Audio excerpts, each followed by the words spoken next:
General Audience of Pope Francis, Library of the Apostolic Palace, Wednesday, 10th of February 2021, Catechesis on Prayer, Episode 24.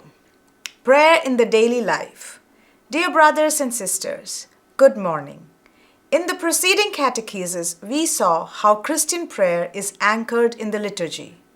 Today we will shed light on how it always returns into daily life from the liturgy, on the streets, in offices, on public transportation. And there it continues the dialogue with God. One who prays is like someone in love who always carries the beloved person in his or her heart wherever they go. Essentially, everything becomes a part of this dialogue with God. Every joy becomes a reason for praise. Every trial is an opportunity to ask for help.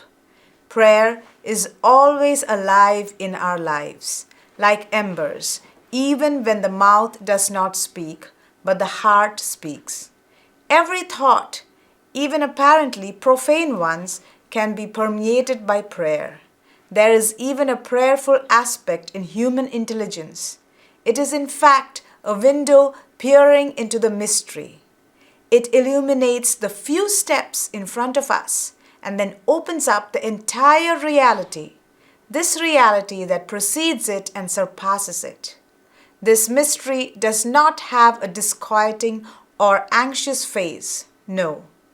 Knowledge of Christ makes us confident that whatever our eyes and our eyes cannot see, rather than nothing being there, there is someone who is waiting for us. There is infinite grace, and thus Christian prayer instills an invincible hope in the human heart. Whatever experience may touch us on our journey, God's love can turn into good. In this regard, the Catechism reads, "We learn to pray at certain moments by hearing the word of the Lord and sharing in His Paschal mystery, but His Spirit is offered us at all times in the events of each day to make prayer spring up from us. Time is in the Father's hands. It is in the present that we encounter Him, not yesterday nor tomorrow, but today." Paragraph 2659, Catechism of the Catholic Church. Today I meet God. Today is always the day of the encounter. There is no day more wonderful than the one we are living. Those who live always thinking about the future, but the future will be better, but do not take each day as it comes, are people who live in their fantasy. They do not know how to deal with concrete reality. And today is real. Today is concrete. And prayer takes place today. Jesus comes to meet us today, the day we are living. And it is prayer that transforms this day into grace. Or better, that transforms us. It quells anger, sustains love, multiples joy, instills the strength to forgive.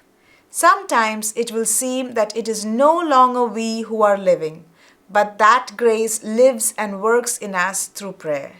And when an angry and unhappy thought comes to us, that moves us towards bitterness.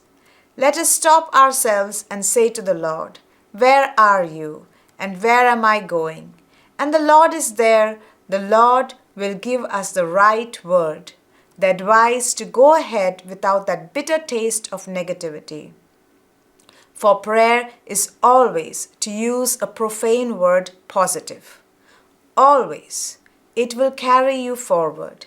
Each day that begins, if welcomed in prayer, is accompanied by courage, so that the problems we have to face no longer seem to be obstacles to our happiness, but rather appeals from God, opportunities for our encounter with Him. And when one is accompanied by the Lord, he or she feels more courageous, freer, and even happier. Thus, let us always pray for everything and for everyone, even for our enemies. Jesus counseled us to do this. Pray for your enemies. Let us pray for our dear ones, but also for those who do not know. Let us pray even for our enemies, as I said, As the scriptures often invite us to do, prayer inclines us towards a superabundant love. Let us pray above all for unhappy people, for those who weep in solitude, and give us hope that there might still be someone who loves them. Prayer works miracles, and so the poor understand, by God's grace, that even in their precarious situation, the prayer of a Christian makes Christ's compassion present. Indeed, he looked with great tenderness on the weary and lost crowd who were like sheep without a shepherd. Mark chapter 6:34. The Lord is, let us not forget, the Lord of compassion, of nearness, of tenderness. 3 words never to be forgotten. Because this is the Lord's style: compassion, nearness, and tenderness. Prayer helps us love others despite their mistakes and their sins. The person is always more important than his or her actions, and Jesus did not judge the world but saved it. The life of people who always judge others, who are always condemning, judging, is a horrible one. It is a horrible, unhappy life. Jesus came to save us. Open your heart, forgive. Give others the benefit of the doubt. Understand, you too, be close to others. Be compassionate, be tender like Jesus. We have to love each and every one, remembering in prayer that we are all sinners, and at the same time loved individually by God. Loving the world in this way, loving it with tenderness, we will discover that each day and everything bears within it a fragment of God's mystery. Again, the Catechism reads, prayer in the events of each day and each moment is the one of the secrets of the kingdom revealed to little children, to the servants of Christ, to the poor of the Beatitudes. It is right and good to pray so that the coming of the kingdom of justice and peace may influence the march of history. But it is just as important to bring the help of prayer into humble, everyday situations. All forms of prayer can be the leaven to which the Lord compares the kingdom. Paragraph 2660, Catechism of the Catholic Church. Mankind, the human person, men and women, all of us, is like a breath, like a blade of grass. Psalms 144 verse 4, 103 verse 15.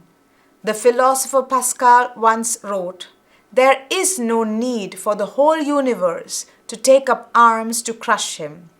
A vapor, a drop of water is enough to kill him. We are fragile beings, but we know how to pray. This is our greatest dignity, and it is also our strength. Have courage. Pray in every moment, in every situation, because the Lord is near us. And when a prayer is said according to Jesus' heart, it obtains miracles.